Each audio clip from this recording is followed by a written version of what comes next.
bamwe bazama baririmba bari kumwe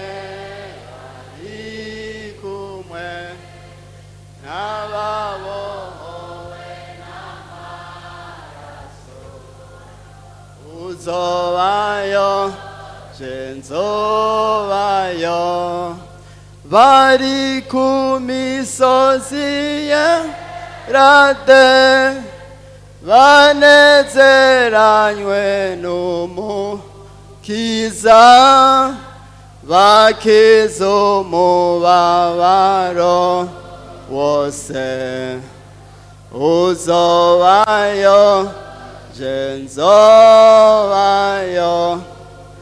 Yesu nashimwe. Nanjye ndabaramukije mwese mu izina rya Yesu Kristo. Turashimiye Imana yaduteguriye igikorane. Turamaze kumva byinshi mu ndirimbo, ariko twagomba dusome n'ijambo ry'Imana. Tugiye kuvugana indirimbo mu gihe kizoza. Mvuze ngo iki gitabo cyitwa Bibiliya ni igitabo cy'ijambo ry'Imana. Ikirenga icya kane cyaco ni ukuvuga 26% n'ubuhanuzi. Kimwe mu cyabihaye inkomezi Bibiliya bakemera ko ari igitabo kidasanzwe n'ubuhanuzi. Kimwe mu biteye ubwoba abantu ni kazoza. Bibiliya yaravuze ibintu bitaraba bica biraba. Ibi bintu turimwo bizohererahe. Yesu nashimwe. Indirimbo ryari muri kazoza. Ngiye kuvuga rero mpere ku ndirimbo nkuru, indirimbo ya rusangi canke ndaza kuvuga n'amakorari nk'abiri. Dusome muri Yesaya. Bamwe bazama baririmba bari kumwe bari muhaguruke gatoya babohowe n'amaraso uzobayo je nzo bari ku misozi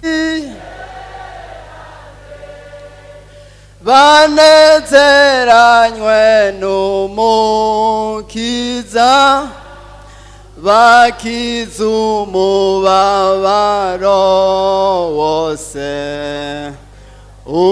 uzobayo je nzo.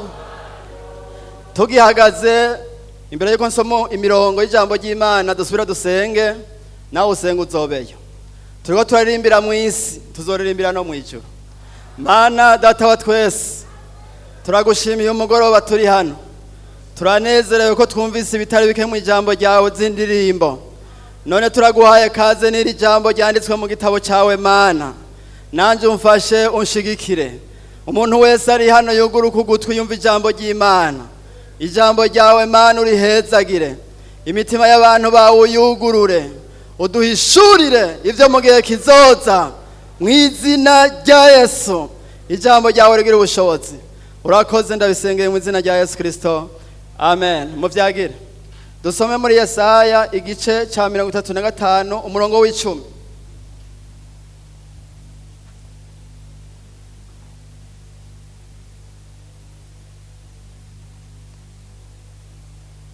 Turaza gusoma no mu vyahishuro Yohana. Ni urupapuro rw'amajana 796. Handitse ku ndanzi y'amajambo handitse ngo imigisha izoba ku ngoma ya Mesiya. Umurongo w'icumi uvuga ngo abacunguwe n'Uhoraho bazogaruka bashika Siyoni baririmba. Bashika Siyoni bagirane?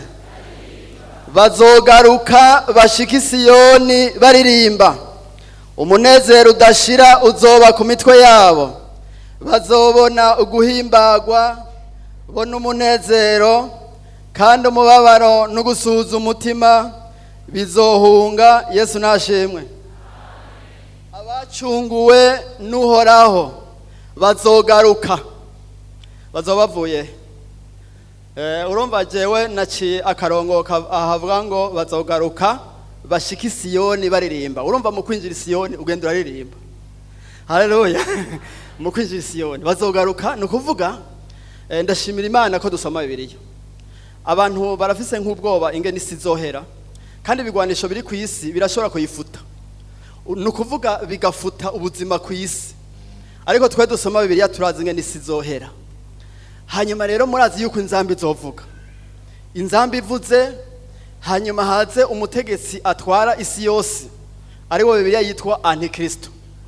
Muri ico gihe rero ca Antikristo hariho n'abandi bazoshinga intahe. Turaza kubavuga ko mu nyuma. Hanyuma bace babica. Twebwe twaduze mu ijuru kumara nk'imyaka 7. Hanyuma rero turiyo badutegure. Usomye muri Zekariya yaravugishijwe yuko Yesu azoza akazana n'abera bose. Ngaha rero handitse ngo abacunguwe n'Uhoraho. Mu yandi majambo bare kuvuga bati abacunguwe na Yesu. Mu isezerano rya kera bavuga Uhoraho. Abacunguwe rero bose. Indirimbo rero ya rusangi naha ndayisomye. Yishengero ryose rya Yesu. Kuko bafise imigwi abaduze ubwa mbere n'abazoba bacitse kwicumu mu gihe cyane Kristo bose. Kubera mu kuganza imyaka 1000 Yesu azoba ari kumwe nabo yacunguye bose bamwizeye. Aha rero handitse ngo abacunguwe n'Uhoraho bose bazogaruka. Bazaba bamanutse rero bamanuke ku musozi Siyoni kwisi. Yesu ari kumwe nabo. Antikristo atwara isi aje kubogoza intwaro yiwe. Namye niyumvira rero urutonde ruzoba ruhari muri yo korale cyangwa iryo shengero. Urabona twinjira nk'abakozi b'Imana ngaha mu Pentecote abarongozi bacu baje imbere tukaze nyuma siko. Niyumviriye nti Yesu azoba ari hagati cyangwa imbere. Sesuri ko azoba ari imbere kuko ngo uguseruka kwiwe kuzotitura Antikristo ubushobozi bwe nibwo buzotuma turuza intambara yo kwisi. Haleluya. Intumwa zimuzi nyuma kuko ishengero rihagaze ku ntumwa navugishwa n'Imana. Hanyuma abakurikiye abo bita le père de l'église bazi nyuma. Sinzi aho tuzoba turi twe muga hari inyuma ntacyo mugabo ntangora. Twese bazaba duteguye duce tumanuka turaririmba. Haleluya. Ngo twinjire rero mu gisagara i Yerusalemu aho bita Isiyoni. Mu isanzwe Yerusalemu mu buhanuzi abanuzi bakera berekwa hari aho babona ibintu bifatanye. Usomye ngaha urabona yuko banavugishwa ingene ab'Israeli bazogaruka i Yerusalemu. Bamaze imyaka myinshi barasanzaye havutse muvuma bita muvuma sioniste mu 1890 baca muvuma sioniste.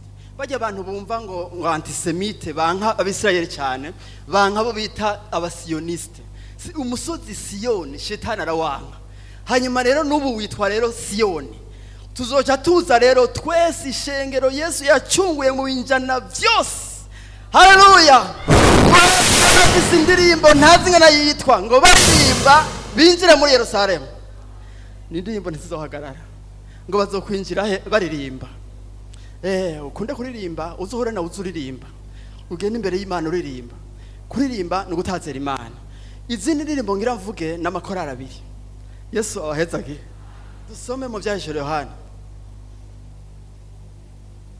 Ikorari kenshi ziririmba abandi bahoze siko kandi ziba zifise ingene zateguye ugasanga bafise ururimbo rwabo ntimuruzi.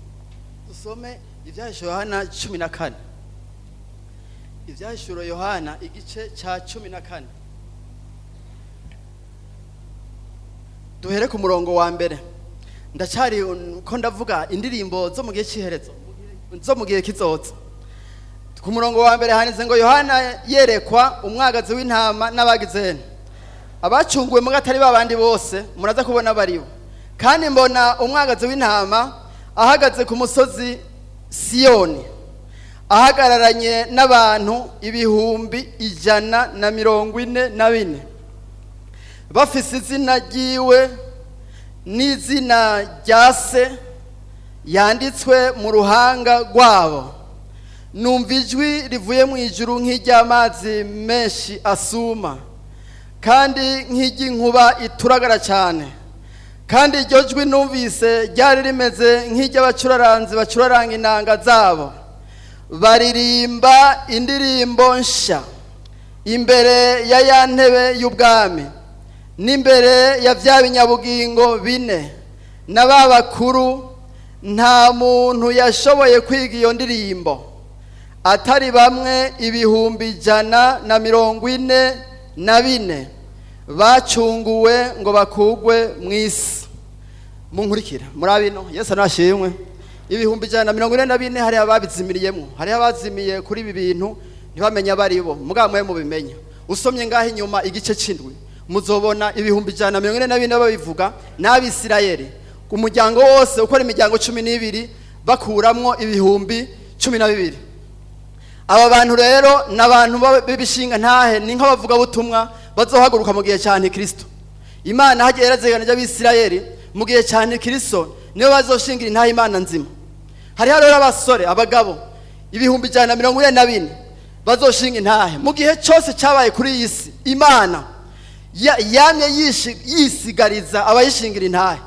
Hariho n'abandi bashinga ibishinga ntahe ngo babiri bazoshinga intahe, bavuga ko ari Eliya na Enoki, kubera batapfuye cyagihe nabo bazoza bashinga intahe. Bobo bazoba bahanganye n'ubushobozi bwa Kristo. Nibaza ko no mu nama ngira yawe nibazoba basanga binjiye, kuko bazogwana kiwazi n'igisirikare, umuriro ukava mu kanwa kabo ugacuturira amabrand. Bavuze bati muri iki gihugu imvura ntigwe ntizogwa. Bazoshinga intahe bananirane ku buryo bagerageza kubica bikanka. Ubushobozi bwa shetani bubice, baca banka kubahamba panda 3 jours, baca babashira mu gisagara cya Yerusalemu. Abantu ngo bose bo kwisi babarabe, amateleviziyo bahanahana amakuru bati babandi batugirira nabi bapfuye. Ariko haheze iminsi nk'itatu impwemu zinzima zishe zibajamwe, bace baduga babona. Ariko turetse abo hariho abandi 144 bazohagarara bagashinga intahe. Aba rero bazogira ikorari. Hari indirimbo bazokwiga ngo tawundi azoyimenya. Sakarani 4000 ikorari nini ya kwere. Mwe muri bangahe? 144 bace batonda. Ntibavuze rero amarofre yose ivyo bazovuga, ariko bazoririmba. Duce duhora tubumviritse ati bajya bahora bashinga intahe muri cyagiye kigoye bita tribulation. Bahagaze imbere y'ibinyabugingo bihoze. Ibinyabugingo ndaza kubasomera handi navyo bizoririmba, birafise yindi korale. Ibinyabugingo n'abakuru 24. Ariko hari yindi iyi twese zoba duhoze nabo baririmbe indirimbo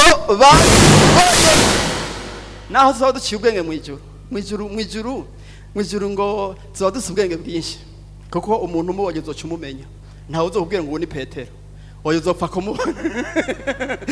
Nta yindi protokole ngo uyu ni Yohana, ngo ujya ni Yesu, ngo ujya n'umumarayika. Oya tuzosohoka tubamenya, ariko iyo ndirimbo ntayo uzomenya. Bya bindi abantu bicara mu ishengero korali kirarimba bagaca bayifasha. Oya bavuze ngo nta wundi azomenya iyo ndirimbo. Yesu ashimwe. Indi korale naha hakujya 15 ahanyine byashore Yohana. Duhere ku murongo wa mbere kugeza ku 3. Yohana yerekwa ivy'inzavya ndwi n'ivyagonwa. Mbona ikindi kimenyetso mu ijuru gihambaye gitangaza. Abamarayika ndwi bafise ivyagondwi nivyo vyiherezo, kuko muri ivyo ariho uburake bw'Imana buheraherezwa. Mbona igisa n'ikiyaga c'ibirahuri kivanze n'umuriro. Mbona abatabarutse banesheje cya gikoko n'igishushanyo cyaco n'igitigiri cy'izina ryaco, bahagaze kuri ico kiyaga c'ibirahuri bafise iki? Bafise inanga z'Imana. bafise inanga z'Imana, ngo baririmba indirimbo ya Mose umusavyi w'Imana n'indirimbo ya wa mwagazi, bati ibikorwa vyawe birahambaye kandi biratangaza, mwami Imana ushobora byose, inzira zawe nizukugororoka n'ukuri, mukama w'amahanga. Ninde atazogutinyaga mwami, canke atazohimbaza izina ryawe? Kuko ari wewe wenyene wera, amahanga yose azoza kwikubita imbere agusenge, kuko amateka yawe agororotse ashitse. Ngaha je naciye akarongo bavuga ngo kugira ngo mumenye ikorari yariyo, nabatabarutse banesheje ca gikoko n'igishushanyo cyaco n'igitigiri c'izina ryaco, bahagaze kuri ico kiyaga c'ibirahuri bafise inanga z'Imana. Je naraciye akarongo avuga ngo bafise inanga z'Imana. Usomye mu zindi ndimi urabona inanga, mwese murazi inanga, n'abavuka i Bujumbura murazi inanga, ngira mwarazibonye kuri televiziyo inanga, mugabo bashize mu Kirundi, mu Gifaransa ni harpe, ariko harpe nazo nyene zimeze nk'inanga. Ni nk'ufata kijya gitari sesh agaca hariya ahantu baja barakora hari imijya hejuru, hagasigara hajya hatoboka hose, mugabo ku mpande zose. Harpe niko bimeze nk'inanga navyo nyene, mugabo inanga irapfutse inyuma, mugabo harpe itoboye hose. Imana ifise ibicurarangisho kumbe, hari ibicurarangisho mw'ijuru. Je nibajije nti ni ibintu byo kuryosha indirimbo Imana iguha, none hajya ntimworonka inanga mu Kirinda basi ibikoresho ibintu byo kuryosha indirimbo Imana irabifise. Muravyemeye?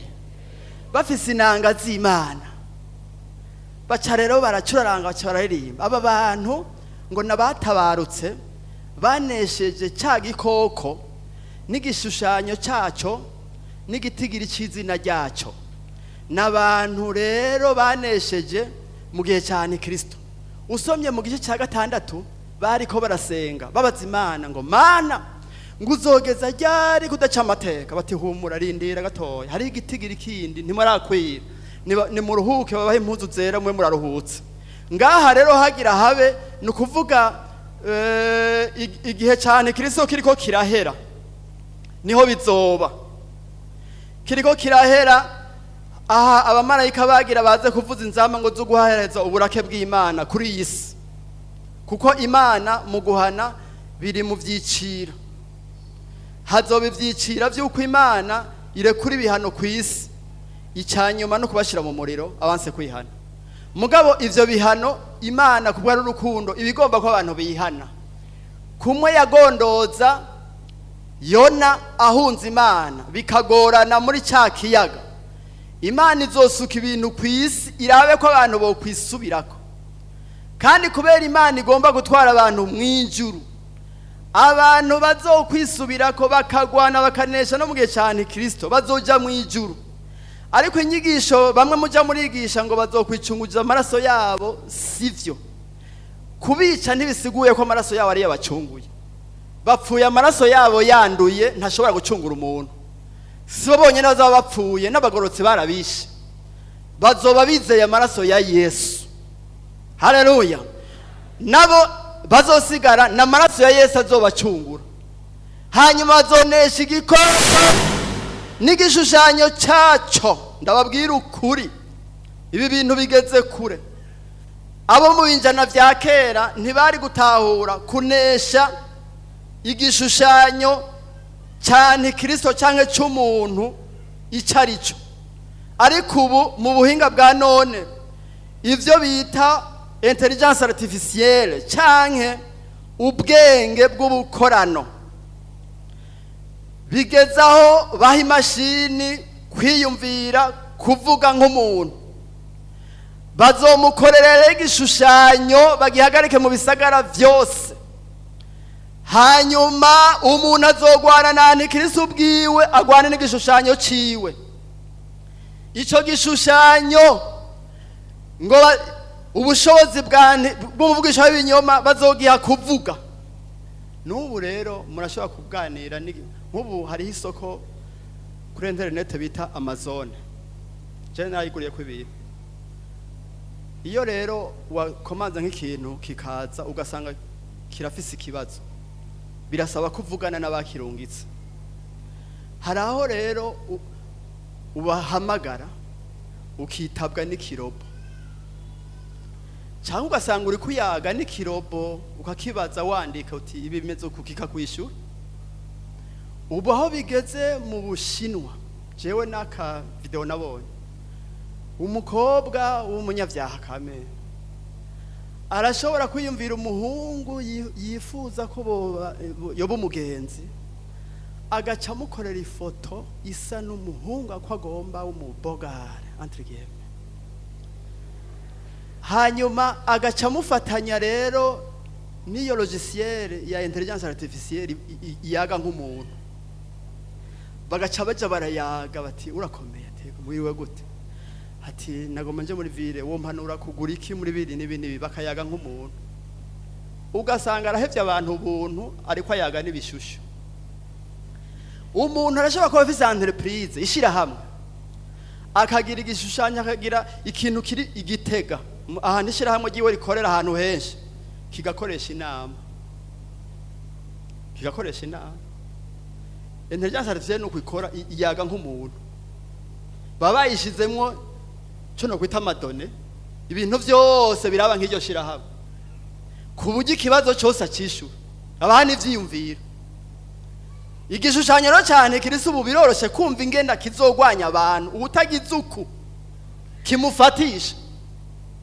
Igitigiri ciwe nukuvuga yuko isi yose itwaga mu buryo bw'ibitigiri nyene byo bita numerique, amakode. Utagikoresheje bituguruka tarengana.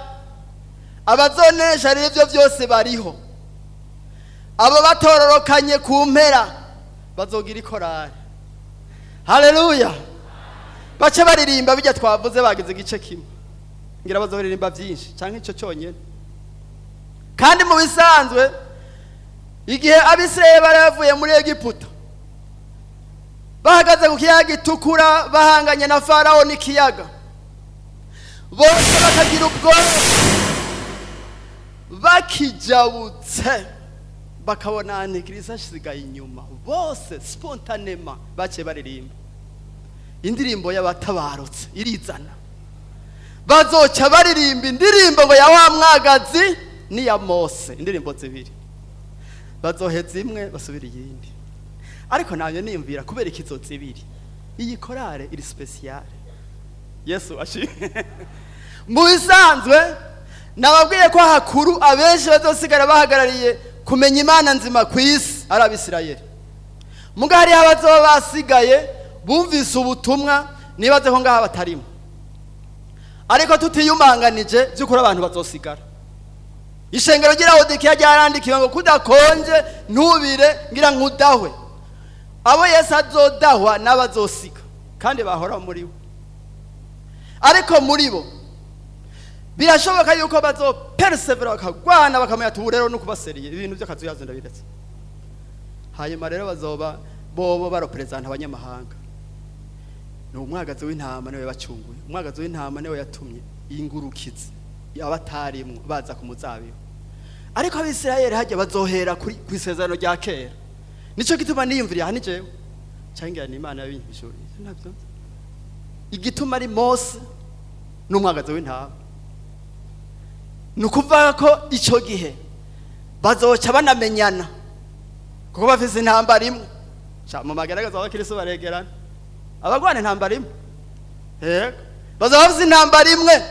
Hanyuma rero kubera bamwe bafashijwe n'ivya Mose byabafashije, burya n'isezerano n'ishengero rya mbere, ishengero ry'abanyamahanga ni Yerusalemu, hajya ntibyari rimeze cyo kimwe cyane.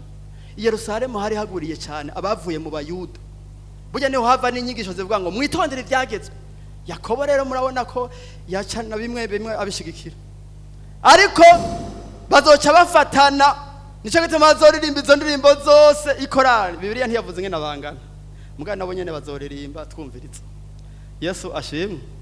mperetse ku yindi korari nabo mu ijuru bo ibyashoro ni Yohana 5 nca mpeza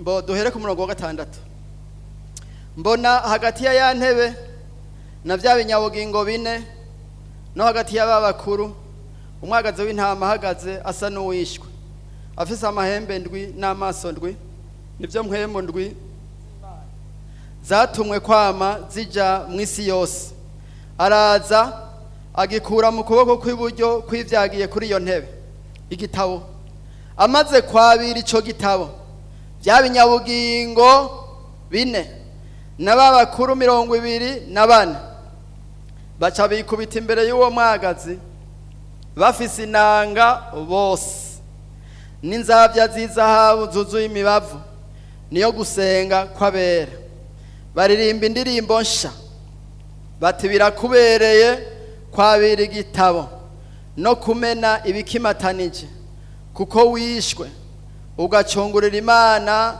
abo mu miryango yose no mu ndimi zose no mu moko yose no mu mahanga yose ubacunguje amaraso yawe ukabahindura ubwami bw'Imana yacu no kuba abaherezi bayo kandi bazoba abami mu isi. Yesu ashimwe. Aha ni ibinyabugingo ngo n'abakuru 24 baca baririmba biye mugabo bari bafise babivanga n'amasengesho y'abera baririmba indirimbo nsha hariho umusigozi yigaze gusigura umengo hari ku ntangwa indirimbo nsha bayita mengo tahira ngo nijya ndirimbo uri kurasenga ishobora kwizana ukaba uri kurasenga ukaja muri mpwemu bigaca bihinduka akaririmbo singira ngo nabo nyene niko bizogenda urumva ko bivanze ngo n'amasengesho y'abera rero bobo bariko bahimbaza Imana umwagazi w'intama ko yanesheje indirimbo rero mu ncambake tugomba duce dusenga kwari kugira ngo ndabereke ko ubuhanuzi buvuga ingene ishengero rizoririmba abatabarutse bazoririmba mu ijuru tuzoririmba byasaba ko nawe witegura ukazoba mu ijuru. Uriya muririmbyi yavuze ngo bamwe bazama baririmba vyoba ari bibi kandi bibabaje kuba wararirimba Imana mu isi ntuyiririmbire mu ijuru. Zoririmba mu ijuru fuye muri iyi si nambitswe amababa mpejeje kunesha fuye muri iyi si nambitswe ibinyabugingo bizoririmba abanesheje ikikoko bazoririmba abakuru baririmbe tuzokwinjira isi yose kuririmba kuye kuririmba ukirinda ukazoririmba no mu ijuru. Twagomba rero dutegura umutima waje uri mushasha kumbure ibi bintu wagira ngo ni ibintu byo kuryohera amatwi gusa ariko Bibiliya irakweretse ko hari indirimbo zindi mu kindi gihe waririmbye ngaha uri ngaha imbere mugabo urashobora kufisa ijuru kwageretse kibi duce dusenga Imana uzoririmbe no mu ijuru. Byukuri jewe aya majambo aye muri Yesaya nkiyasoma nasenze nti Mana aha hantu abacunguwe bose bazokoranira bakaririmba uramfasha mbemwe nawe uzabamwo muname dusenge. Bamwe bazama baririmba bari kumwe ndaguhaye kaze nawe uzobemwo ugomba kutwogusengera akavuga ati iki kintu combuza kubamwo kandi sindisubira ko ndimo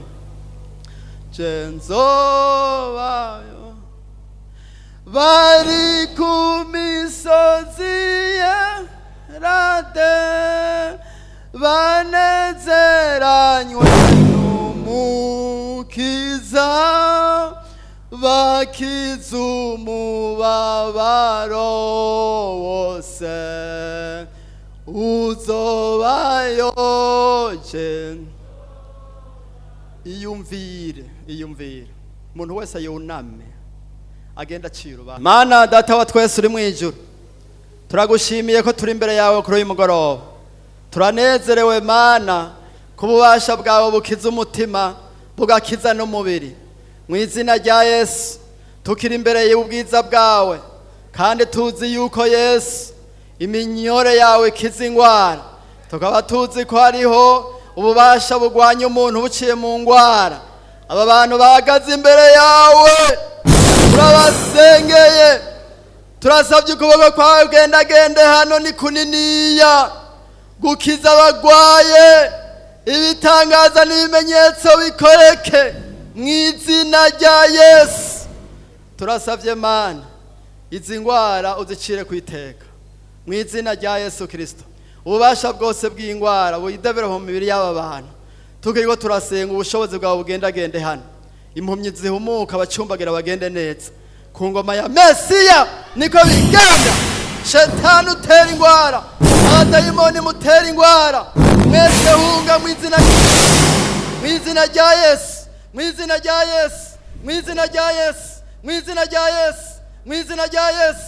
Turabirukanye ubuhumyi toka, ubupfamatwi hoka, ubugumba toka mu izina rya Yesu Kristo, mu izina rya Yesu Kristo, mu izina rya Yesu Kristo. Imigera y'ingwara hoke n'isoko twokira ibiti bikimuka n'imigera mu izina rya Yesu. Ubumuga toka mu izina rya Yesu Kristo. Ingwara z'uburyo bwose za diyabete na kanseri mu izina rya Yesu. Birashoboka ko umuntu ari ngaha ziriko ziridevelopa zikura. Turasabye ubugingo bunesha urupfu mu izina rya Yesu. Ko twakoranye ingezi z'abana b'Imana, ingwara hunga, ubumuga hunga, abadayimoni bose mu izina rya Yesu, mu izina rya Yesu, mu izina rya Yesu, mu izina rya Yesu, mu izina rya Yesu, mu izina rya Yesu Kristo. Mu izina rya Yesu Kristo, mu izina rya Yesu Kristo, mu izina rya Yesu Kristo, mu izina rya Yesu Kristo. Turirukanye Shetani atera ingwara. Mana ugendagende, ubwami bwawe si amajambo, ubwami bwawe n'ubushobozi. Abantu bakira ingwara baza bashinga intahe yuko bakize. Urakoze kuvyumvise, tubisengeye mu kwizera mu izina rya Yesu Kristo. Amen.